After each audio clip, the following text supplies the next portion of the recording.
when I was reading it too, I was thinking that, and this was what I found so interesting, Bill, when I was reading Source Code, that even though you have lived such a otherworldly life in so many ways, there were so many relatable moments from a parenting standpoint. And when I was reading it, I was thinking about my father too, who wasn't around a lot when I was younger. And for me, that really allowed me to become the man I wanted to be. And it allowed me to have more freedom almost, to not feel like there was this heavy expectation. And I've always seen that as a positive thing, because it allowed me to have a broader definition of what it meant to be a man, what it meant to be a son, what it meant to go off and discover something that I was passionate about.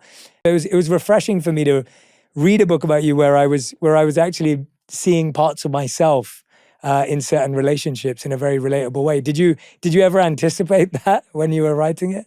I was surprised, so when I'm describing going on those hikes, I was thinking, boy, would I have let my son go off? And we really are holding back children a bit more, out of a sense of, okay, ultimate safety, I guess. But, in that generation, I was allowed to take trips and hikes, and I think it benefited me.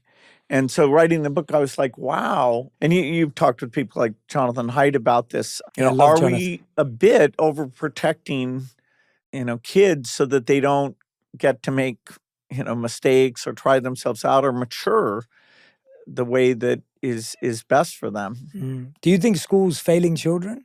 If you have 30 people in a class, it's pretty tough. You're going to have some kids who are behind and some who are ahead. Even the best teacher has got a big challenge with that. Education, I wouldn't say, is much better or worse today than a few decades ago. We've always thought, okay, when we bring the computer in, will that helpful? And certainly if you want to find information, it's been great. We're still working on that now with the AI. Maybe a personal tutor will be encouraging and work on your level. It's early days, but I've been out seeing some of that in classrooms. People like Saul Kahn with Khan Amigo that our foundation is helping to support. But education, the computer has not made it so, oh, wow, kids learn a lot more today than they did a long time ago. And I still believe we can change that.